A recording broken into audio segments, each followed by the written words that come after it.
Chapter 1. The year begins. Marcus Brown hated the sound of his alarm clock. Not because it was loud, it wasn't, but because it meant the holidays were officially over. The cheerful glow of New Year's Eve had faded into the cold, gray reality of January.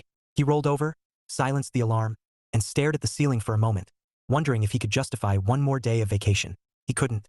Deadlines didn't care about resolutions. By 8:30, Marcus was dressed in his usual understated style.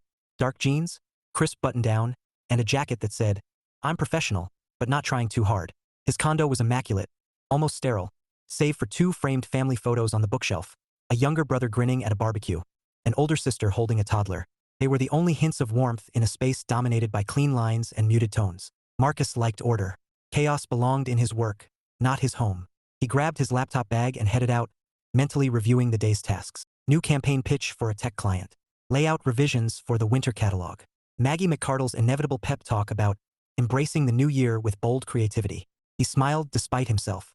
Maggie was a force. The office buzzed with post-holiday energy when Marcus walked in. People were swapping vacation stories, showing off ski photos, and nursing oversized coffees like lifelines. Marcus nodded greetings, made his way to his desk, and powered up his computer. He barely had time to open his email before a familiar voice rang out across the floor. "Marcus Brown, my favorite pixel wizard." Maggie McKardle strode toward him like a queen entering her court. At 56, she was all sharp edges and fiery hair, dressed in a tailored emerald blazer that could blind a man at 20 paces. Her heels clicked like punctuation marks. Marcus turned in his chair, amused. "Morning, Maggie." "Morning? It's a new year. Darling, a fresh canvas. A chance to reinvent yourself." She flung her arms wide, nearly smacking an intern with her leather tote. "Tell me you've made resolutions." Marcus smirked. "Survive your motivational speeches?" She laughed, a throaty sound that drew curious glances. "Oh, you're cheeky today. I like it." She perched on the edge of his desk, ignoring the stack of proofs he'd been about to review. "So, what's the plan for Marcus 2.0? "Same as Marcus 1.0, he said, clicking open a design file.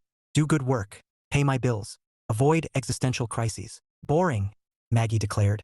"You need spice, adventure, a dash of romance." Marcus raised an eyebrow. "Romance? That in the job description now." "Life description," she corrected, wagging a manicured finger. "You're 32, handsome, talented, and according to my husband, you don't give off creep vibes." "That's rare." Marcus chuckled. "Not sure if that's a compliment." "It is," she said solemnly. "Now, tell me, are you still seeing that Brenda woman?" Marcus hesitated. Maggie had a way of prying without malice, like a nosy aunt who genuinely cared. "Yeah," he said finally. "We hang out." "Hang out," Maggie repeated, tasting the words like they were bland soup. 8 months and you're still hanging out?" "Marcus, darling, that's not a relationship. That's a hobby." He smiled faintly because she wasn't wrong. Brenda was smart, funny, and easy to be around. But something was missing. They saw each other 4 or 5 times a month, shared drinks, laughed at movies, but never crossed into deeper territory. No late-night talks about dreams or fears. No curiosity about his family, his past. Sometimes Marcus wondered if she even knew his middle name. She didn't. He was sure of it. "I'm working on it," he said, though he wasn't sure what that meant. "Work less, love more," Maggie advised, hopping off his desk. "And remember, life's too short for lukewarm coffee or lukewarm romance." She winked and swept away, leaving a faint trail of expensive perfume and unsolicited wisdom. Marcus shook his head, smiling despite himself. Maggie was chaos incarnate, but she wasn't wrong. He'd spent years chasing success, thinking money could buy happiness. Couldn't. He'd learned that the hard way, watching relationships crumble under the weight of late nights and missed dinners. Now he tried to balance things better. Tried being the operative word. By 5:30, the office had thinned out. Marcus packed up, checked his phone, and saw a text from Brenda. "Drinks tonight? Trivia at O'Malley's. You in?" He stared at the screen for a moment, then typed back, "Sure, see you there." As he stepped into the cold evening air, Marcus felt a flicker of anticipation. He liked Brenda. He really did. Maybe tonight would be different. Maybe they'd really talk. Or maybe it would be another night of laughter and surface-level chatter. Either way, he'd find out soon enough. Chapter 2, Friday Night Revelations. O'Malley's was packed, the kind of Friday night chaos Marcus usually avoided. But tonight, he didn't mind. The place hummed with laughter and clinking glasses, trivia questions booming from the speakers as tables competed for bragging rights. Marcus spotted Brenda near the bar. Her dark hair swept into a loose bun, a soft gray sweater hugging her frame. She looked relaxed, happy, and that alone made the crowd bearable. "Marcus," Brenda waved him over, her smile bright enough to cut through the dim pub lighting. "You made it. Wouldn't miss it," he said, leaning in for a quick hug. She smelled faintly of vanilla and something floral, a scent that always made him think of spring even in the dead of winter. They joined a group of friends at a corner table. Two couples and a guy named Trevor who seemed to know every useless fact in existence. Marcus slid into the seat beside Brenda, ordered a whiskey, and let the chatter wash over him. Stories about disastrous holiday dinners, resolutions already broken, and Maggie's favorite topic, New Year, New You. Trivia kicked off, and Marcus found himself laughing more than he expected. Brenda was competitive in the funniest way, slapping the table when Trevor beat her to an answer, groaning dramatically when she missed a question about 90s sitcoms. Marcus liked seeing her like this, animated and carefree. It reminded him why he kept saying yes to nights like these. Halfway through the second round, the music shifted to something slow and familiar. Couples drifted to the dance floor, and Brenda turned to him with a mischievous glint. "Come on," she said, tugging his hand. "Dance with me." Marcus hesitated. He wasn't much of a dancer, but her smile was hard to resist. He let her lead him to the floor, where warm lights cast a golden glow over swaying bodies. Brenda slid her arms around his neck, and for a moment, Marcus let himself relax. Her laughter, the music, the soft press of her body against his. It felt good. Easy. Then she said it. "So," Brenda murmured, her lips close to his ear, "what do you think about moving in together?" Marcus blinked. "Wait, what?" She pulled back just enough to meet his eyes, her expression calm, almost casual. "You know, sharing a place. We've been dating 8 months. Feels like the next step." Marcus stopped moving. The song played on, but his brain had hit pause. "Brenda," he said slowly, "we haven't been dating." Her brows knit in confusion. "What do you mean?" "Of course we have." He guided her gently off the dance floor, weaving through the crowd until they found a quiet corner near the coat rack. The noise faded to a dull hum. "Brenda," Marcus said, keeping his tone soft because he liked her, really liked her, and didn't want this to turn ugly. "We've been going on dates." "That's not the same thing." She stared at him, clearly trying to process. "Okay, explain." Marcus exhaled, searching for the right words. "I respect you. I enjoy spending time with you. But we don't know each other, not really. We've never talked about family, about what we want long-term. You don't even know my middle name." Her lips parted, then closed again. "Of course I do," she said, but her voice lacked conviction. Marcus tilted his head, amused despite the tension. "All right, what is it?" Her eyes went blank, like someone searching for a file that doesn't exist. "Ah, exactly," Marcus said gently. "Do you know if I have siblings?" Brenda hesitated. "You might." "I do," Marcus said. "One younger brother, one older sister." "Do you know my birthday?" She winced. "Okay, point taken." Marcus wasn't angry. He wasn't even disappointed, just clear. "Look, I'm not saying this to hurt you. I like you, Brenda, a lot. But if we're talking about moving in together, that's serious. And right now, we're not there." Brenda was quiet for a long moment, then laughed, a light, self-deprecating sound. "Wow, I really screwed that up, didn't I?" Marcus smiled faintly. "Not screwed up, just skipped a few steps." She nodded, her expression softening. "You're right. I've been careless. Not because I don't care, I do. I just assumed we were on the same page." Marcus studied her face, the sincerity in her eyes.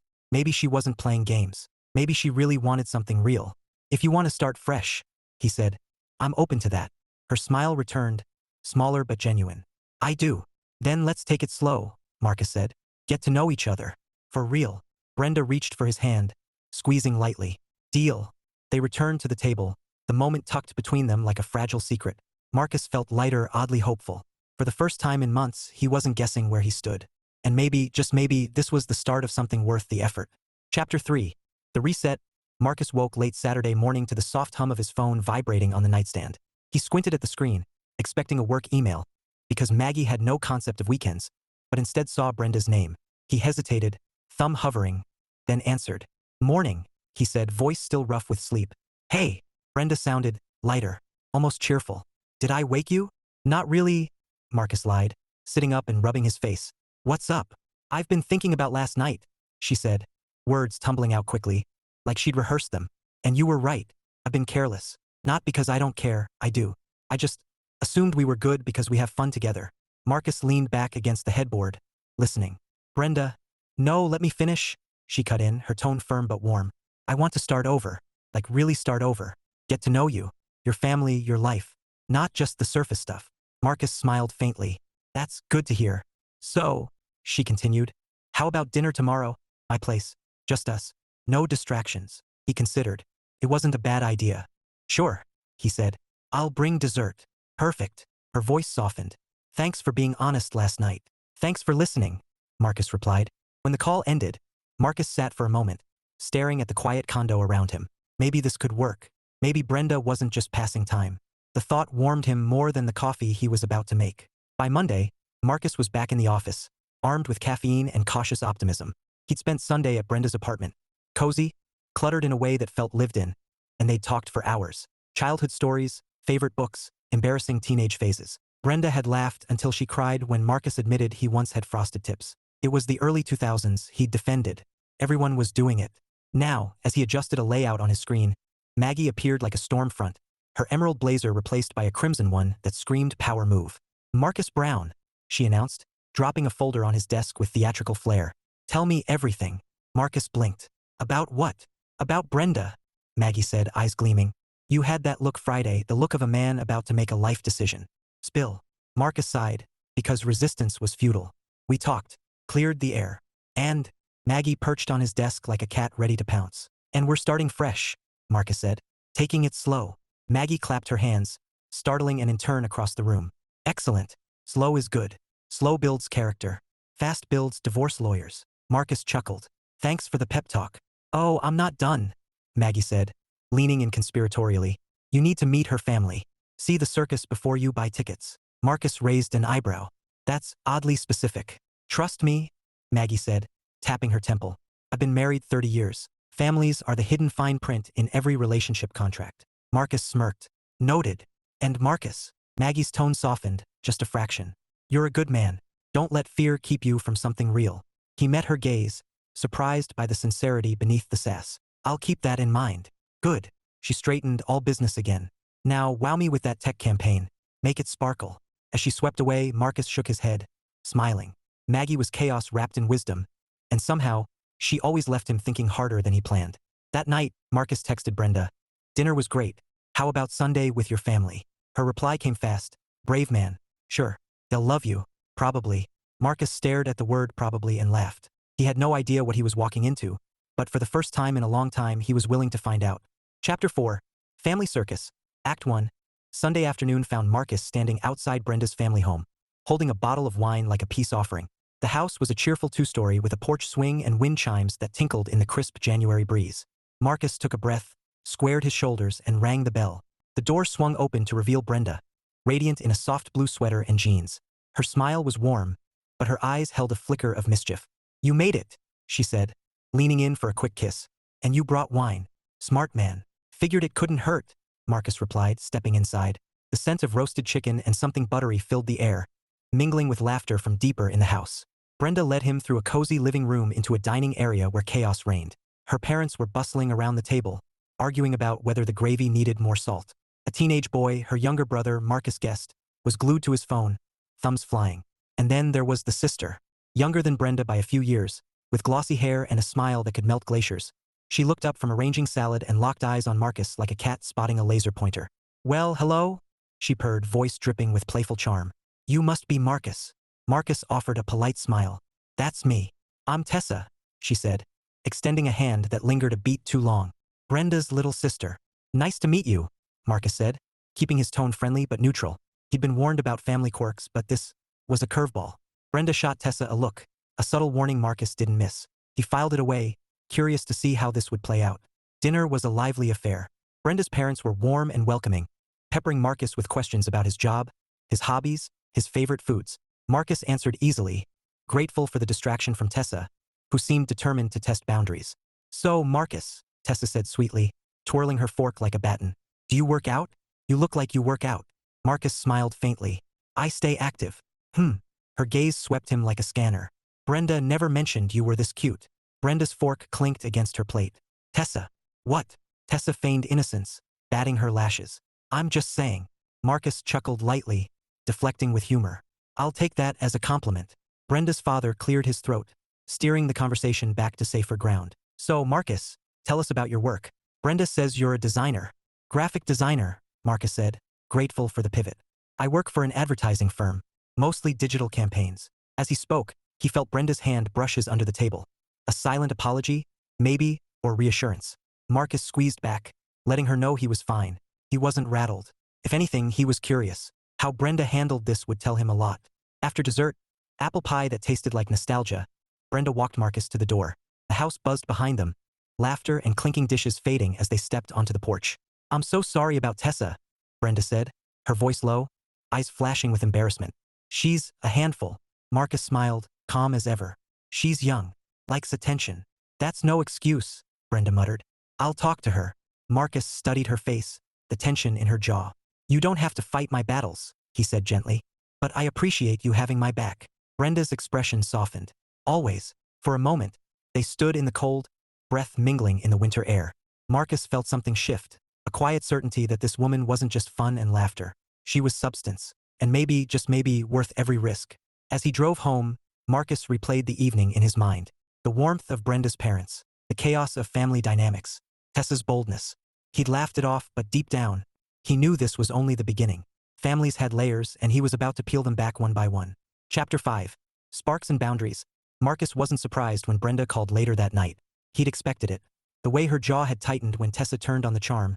The way Brenda's hand had clung to his under the table like an anchor. She wasn't the type to let things slide. Hey, Marcus said when he answered, settling into his couch with a glass of water. Made it home okay? Yeah, Brenda replied, her voice softer than usual. Listen, about tonight. Marcus smiled faintly.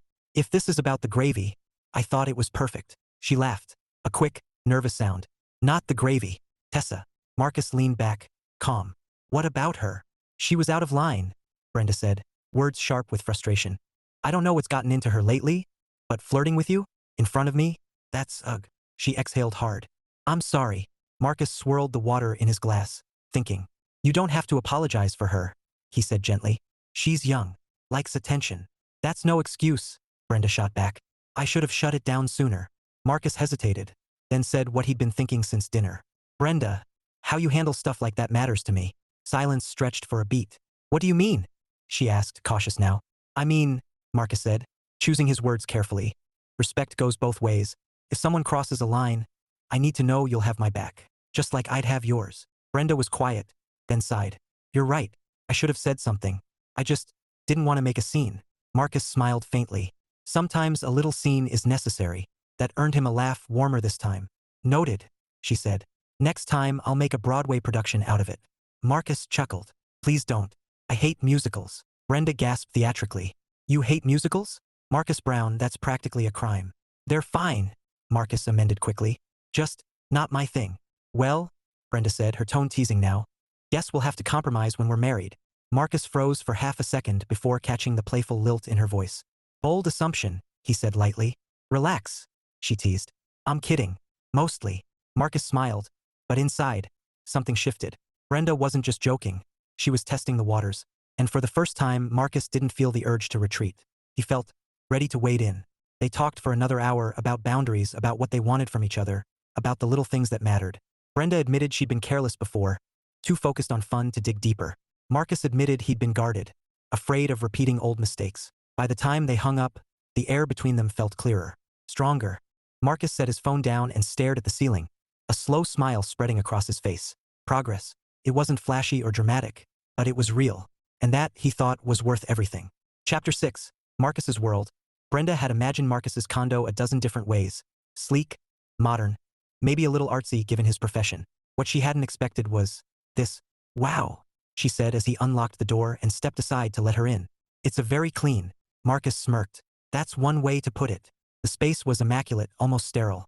White walls, gray furniture, a single plant that looked suspiciously fake. The only personal touches were 2 framed family photos on a bookshelf and a coffee mug on the counter that read designers do it in layers. Brenda wandered in slowly, taking it all in. It's like a magazine spread, she said, turning to him with a teasing smile. Except, less personality. Marcus chuckled, setting his keys down. I like order. Chaos belongs in my work, not my home. Brenda raised an eyebrow. So you're saying I'm chaos?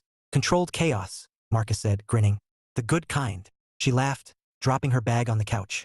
Fair enough. He offered her a drink, sparkling water, because his fridge was as minimal as his decor, and they settled in the living room.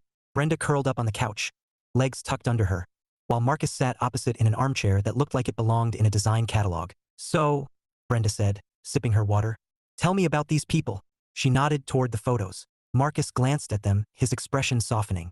That's my brother, Ethan. Younger by 4 years. Works in IT, Thinks he's funnier than he is. Brenda smiled. And the other? My sister, Claire, Marcus said. Older by 2 years. Married, 2 kids. Lives in Chicago. Brenda tilted her head. You're close. Marcus hesitated. With Claire, yeah. Ethan, we talk, but he's busy. Life happens. Brenda nodded, absorbing that. And your parents? Marcus's jaw tightened slightly, a flicker she didn't miss. Divorced. Dad's in Florida. Mom's here in the city. We keep in touch. Brenda reached out, resting her hand on his knee. Thanks for telling me. Marcus met her gaze, something warm flickering in his chest. You asked. She smiled. I'm trying to do better. They talked for hours, about childhood summers, embarrassing teenage phases, dreams they'd shelved and ones they still chased.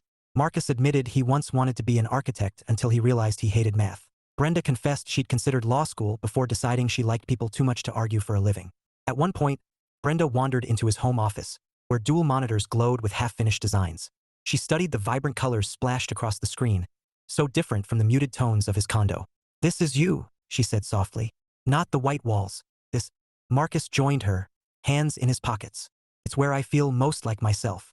Brenda turned, her smile gentle. I like this version. Marcus felt something shift, a quiet click, like a puzzle piece sliding into place. For months, he'd wondered if Brenda saw him beyond the surface. Tonight, he had his answer. Later, as he walked her to the door, Brenda paused, looking up at him with a thoughtful expression. You know, she said, I think I've learned more about you in one night than in the last 8 months. Marcus smiled faintly. Better late than never.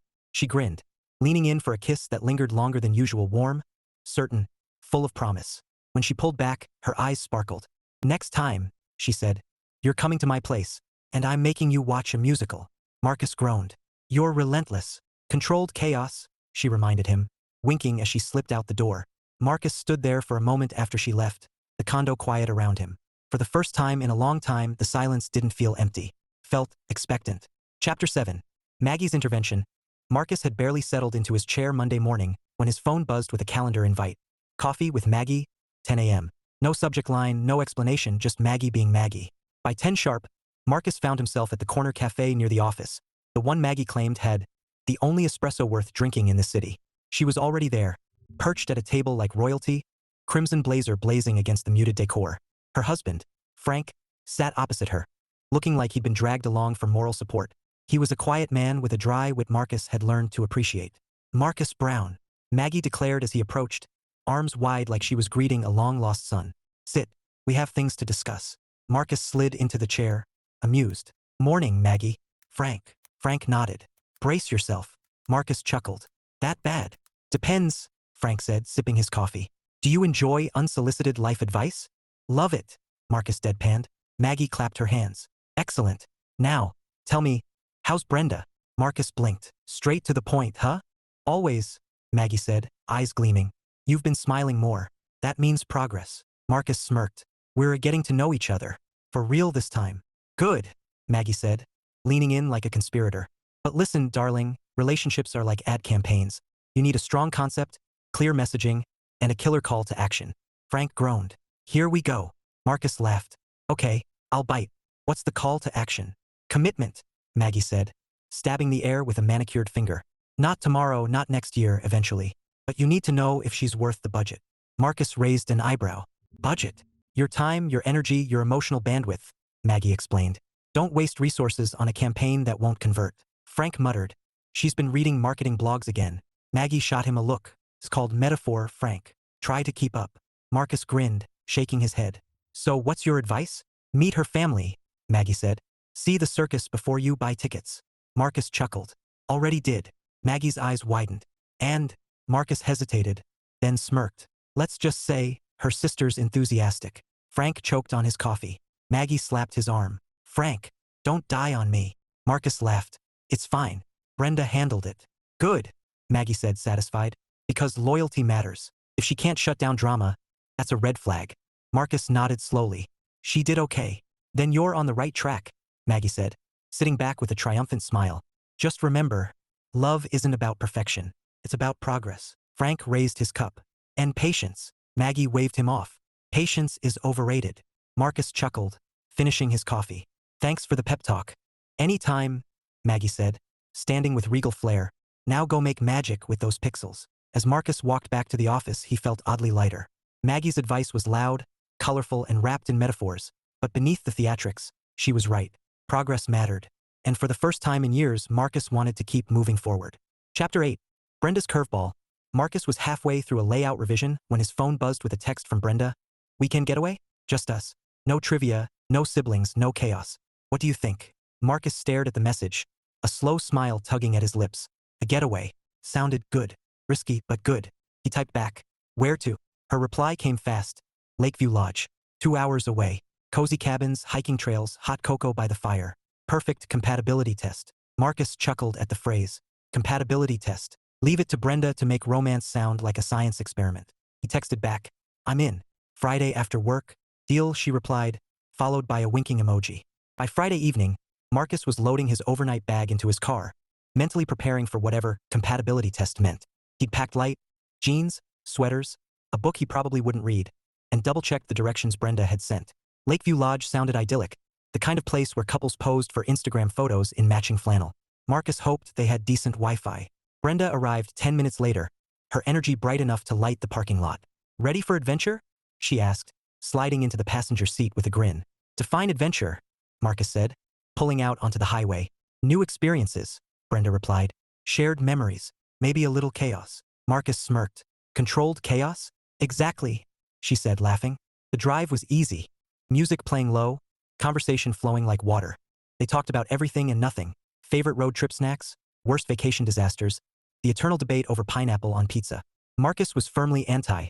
Brenda called him a culinary coward. By the time they reached Lakeview Lodge, dusk had settled over the hills, painting the sky in shades of lavender and gold. The lodge was charming in a rustic way. Wooden beams, stone fireplaces, and a front desk clerk who looked like he'd stepped out of a lumberjack calendar. "Reservation for Williams," Brenda said, flashing her smile. The clerk scanned his screen, then frowned. Looks like there's been a mix-up."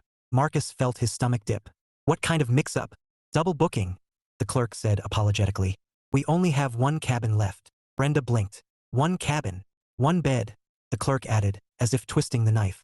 Marcus glanced at Brenda, who looked equal parts amused and mortified. "Well," she said slowly, "compatibility test just got interesting." Marcus chuckled. Because what else could he do? "Guess we're sharing." The cabin was cozy, too cozy. A single queen bed dominated the room, flanked by a fireplace and a tiny kitchenette.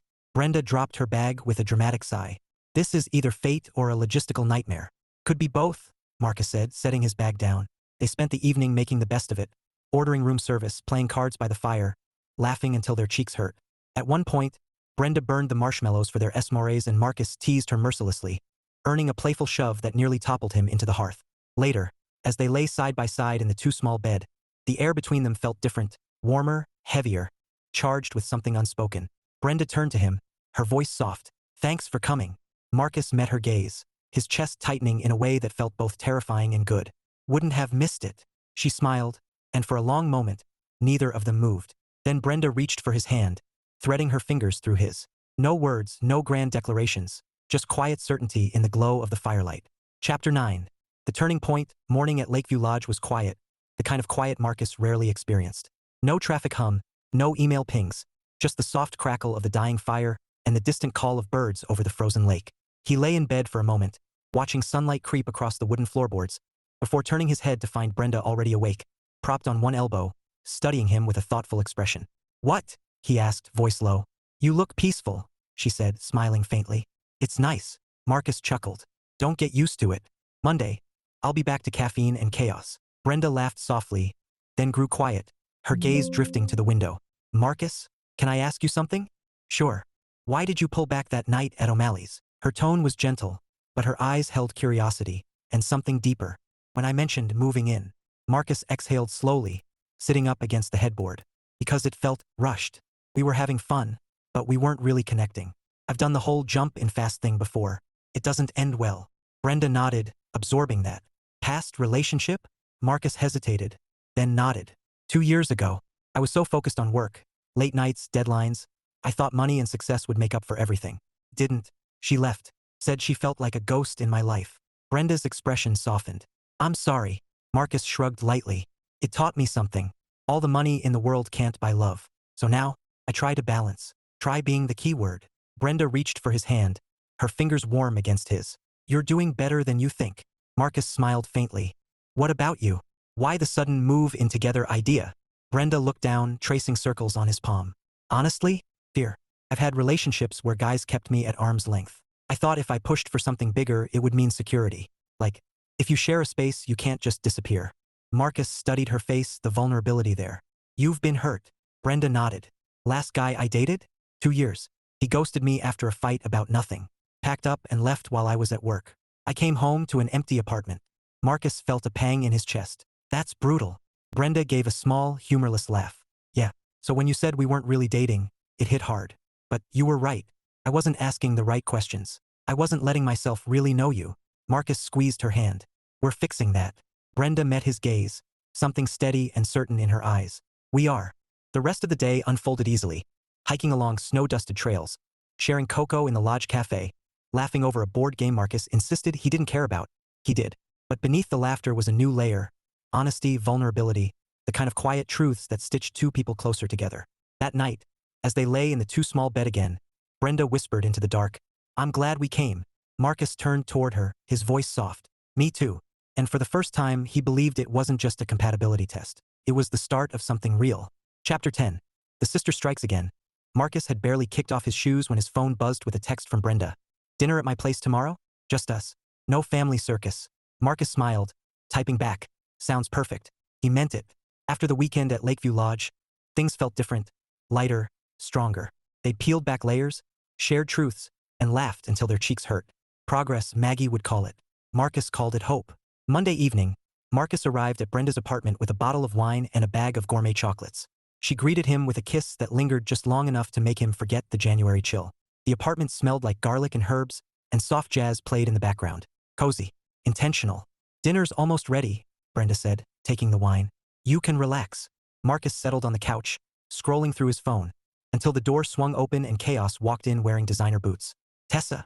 Brenda's voice was sharp with surprise. What are you doing here? Her sister breezed in like she owned the place, tossing her coat on a chair. Forgot my charger, she said sweetly. Then her gaze landed on Marcus, and her smile turned feline. Well, hello again. Marcus stood, polite but wary. Hey. Brenda crossed her arms. You could have texted. Tessa shrugged, sauntering closer. Didn't want to bother you. Besides, her eyes flicked to Marcus, bold and unblinking. Nice to see your boyfriend. Marcus felt the tension crackle like static. He kept his tone even. We were just about to eat. Perfect, Tessa said, dropping onto the arm of the couch like an uninvited guest in a rom-com. I'll join. Brenda's jaw tightened. No, you won't. Tessa blinked, feigning innocence. What? I'm starving. Brenda stepped forward, voice low but firm. Tessa, enough. You're crossing a line.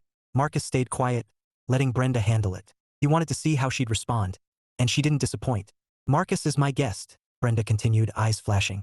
Not your entertainment. So grab your charger and go. Tessa's smile faltered, just a fraction. Wow, touchy. Respectful, Brenda corrected. Try it sometime. For a beat, the room held its breath. Then Tessa rolled her eyes, snatched her charger from the counter, and swept out with a muttered, Fine. Enjoy your boring dinner. The door clicked shut. Silence followed. Brenda exhaled hard, turning to Marcus. I'm so sorry. Marcus shook his head, calm as ever. You handled it. Brenda searched his face. You're not upset? Marcus smiled faintly. If anything, I'm impressed. Her lips curved into a grin. Relieved, warm, a little proud. Guess I passed the loyalty test. Marcus chuckled. With flying colors. Dinner was quieter after that, but in a good way, comfortable, intimate. They ate, laughed, and let the tension dissolve like sugar in tea. Later, as Marcus helped Brenda clear the table, she slipped her arms around his waist from behind, resting her cheek against his back. Thanks for being patient, she murmured. Marcus turned, brushing a strand of hair from her face. Thanks for having my back. Brenda smiled, and in that moment, Marcus knew something for certain. This wasn't just progress. It was partnership. Chapter 11. Marcus's family. Brenda had met plenty of families before, but as Marcus drove her toward his sister Claire's house in Chicago, she felt a flutter of nerves she hadn't expected. Meeting parents was one thing. Meeting siblings, the people who knew all the embarrassing stories, that was another level of vulnerability. You okay? Marcus asked, glancing at her as the city skyline shimmered in the distance. Brenda smiled, a little sheepish. Just wondering how many childhood secrets I'm about to learn. Marcus smirked. Depends on how much wine Claire's had. Brenda laughed, tension easing. Should I be worried? Only if you hate stories about bad haircuts and questionable fashion choices, Marcus said. Because there were plenty. Claire's house was warm and bustling, the kind of home that smelled like cinnamon and sounded like laughter. She greeted them at the door with a hug that nearly knocked Marcus off his feet. "Marcus Brown," Claire exclaimed, pulling back to beam at Brenda. "And this must be Brenda." Finally, Brenda smiled, charmed by Claire's energy. "It's great to meet you." Come in," Claire said, ushering them inside. "Ethan's already here. He brought his latest tech obsession. So brace yourself." Marcus groaned. "If he tries to sell you on smart toasters, don't listen." Brenda laughed as they stepped into the living room, where Ethan sat fiddling with a sleek gadget that looked suspiciously like a toaster with Wi-Fi. "Marcus," Ethan grinned, standing to clap his brother on the back. "And Brenda, hey, you're real." Brenda blinked, amused. "Real?" "Marcus talks about you," Ethan said, smirking, "which is rare. Usually he just talks about fonts." Marcus rolled his eyes. "Ignore him." Dinner was a lively affair. Claire's kids darting around the table, Ethan cracking jokes, Marcus trying and failing to keep the conversation from veering into embarrassing territory. "So," Claire said, topping off Brenda's wine, "did Marcus tell you about his frosted tips phase?" Brenda's eyes lit up. "No, but now I need details." Marcus groaned. "It was the early 2000s. Everyone was doing it." "Not everyone," Ethan said, grinning. "Just Marcus. And he thought he looked like a boy band star." Brenda laughed so hard she nearly spilled her wine. "I need pictures." "Oh, we have pictures," Claire said, already pulling out her phone. Marcus buried his face in his hands. This was a mistake. Later, when the kids were tucked in and the dishes cleared, Marcus and Brenda sat on the couch with Claire and Ethan, sipping coffee and trading stories. Brenda felt herself relaxing, sinking into the warmth of this family. Quirky, loud, but full of love. She saw where Marcus got his steadiness, his quiet humor, his loyalty. It wasn't just him. It was woven into the fabric of these people. As they said their goodbyes, Claire hugged Brenda tightly. "You're good for him," she whispered. "Don't let him overthink it." Brenda smiled, heart full. "I'll try." On the drive back, Marcus glanced at her, a question in his eyes. "So?" Brenda reached for his hand, squeezing gently. "I like them. A lot." Marcus smiled, relief flickering across his face. "Good." Brenda leaned back, watching the city lights blur past. For the first time, she felt like she wasn't just dating Marcus. She was stepping into his world, and she liked the view. Chapter 12. Defining forever. Marcus had never been a fan of grand gestures. He believed in quiet moments, the kind that spoke louder than fireworks. Tonight was one of those moments. Brenda sat across from him at a small Italian restaurant, candlelight flickering between them. She looked relaxed, happy, her laughter soft as she teased him about his predictable order. Marcus smiled, but inside, he felt the weight of something he'd been carrying for weeks. The question of what's next. After the plates were cleared and the wine glasses refilled, Marcus leaned forward, resting his forearms on the table. "Brenda," he began, voice steady but low. "Can I ask you something?" She tilted her head, curious. "Of course. Where do you see this going?" Marcus asked. "Us." Brenda blinked, then smiled faintly. "Straight to the point, huh?" Marcus shrugged. "I've learned from Maggie. No fluff." Brenda laughed, then grew thoughtful. "Honestly, I want this to last. I want more. But not because I'm afraid of being alone. Because I like who I am with you." Marcus felt something loosen in his chest. "I like who I am with you too." They sat in silence for a beat, the kind that feels full rather than empty. Then Brenda reached across the table, her fingers brushing his. "So, what does more look like to you?" Marcus exhaled slowly. "Commitment.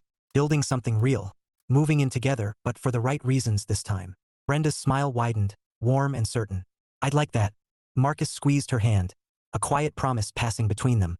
No fireworks, no dramatic declarations. Just two people choosing each other, fully and without hesitation. The next day, Marcus walked into the office feeling lighter than he had in years. Maggie spotted him instantly, because of course she did, and swooped in like a hawk on a mission. "You're glowing," she announced, planting herself in front of his desk. "Tell me everything." Marcus chuckled. "We talked. We're moving in together." Maggie gasped like he'd just told her he'd won an Oscar. "Finally, my work here is done." Frank appeared behind her, coffee in hand. "You didn't do anything. I inspired," Maggie said, tossing her hair. "That's everything." Marcus shook his head, laughing. "Thanks for the pep talks." "Anytime," Maggie said, patting his shoulder like a proud coach. "Now go design something brilliant. Love looks good on you." That night, Marcus stood in his condo, looking around at the clean lines and muted tones. Soon, the space would change, become warmer, messier, more alive. And for the first time, he didn't dread it. He welcomed it. Love wasn't about perfection. It was about progress. And Marcus Brown was ready to move forward. Chapter 13. Epilogue. Love in Progress. 6 months later, Marcus Brown's condo looked nothing like the pristine space it once was. The white walls were now dotted with framed photos, Brenda laughing in the snow, Marcus holding a mug of cocoa like a trophy, snapshots from family dinners and weekend hikes, a colorful throw blanket draped over the couch, and a stack of books sat on the coffee table beside a half-empty bowl of popcorn. It wasn't chaos, it was life, and Marcus loved it.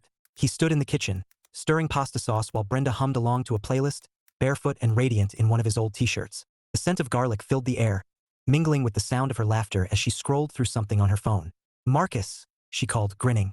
"Your sister just sent me another Frosted Tips photo." Marcus groaned. "I'm never living that down."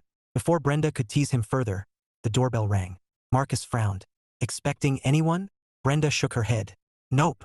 Marcus wiped his hands and opened the door, only to find Maggie McKardle standing there like a victorious general, crimson blazer blazing, a bottle of champagne in one hand and Frank trailing behind her with 2 glasses. "Surprise," Maggie declared, sweeping inside without waiting for an invitation. "I heard the cohabitation experiment is a success." Marcus blinked. "How did you?" "I have sources," Maggie said, waving a manicured hand. "Now, where's the happy couple?" Brenda appeared, laughing. "Hi, Maggie." "Brenda, darling." Maggie enveloped her in a hug, then turned to Marcus with a grin that could power a small city. "I told you, didn't I? Love isn't about perfection. It's about progress." Frank set the glasses down with a sigh. "She's been rehearsing that line all day." Maggie ignored him, popping the champagne with a flourish. Foam fizzed over the rim as she poured, handing Marcus a glass like a queen bestowing a crown. "To progress," she said, raising hers high. Marcus met Brenda's gaze, warmth flooding his chest. He lifted his glass, smiling. "To progress." They clinked, laughter spilling into the cozy room as Maggie launched into a speech about branding your love story, and Frank muttered something about escape routes. Marcus tuned them out for a moment, watching Brenda laugh, her eyes bright, her presence filling every corner of his once empty condo. Love wasn't about perfection. It was about progress, and Marcus Brown had finally found his forward motion.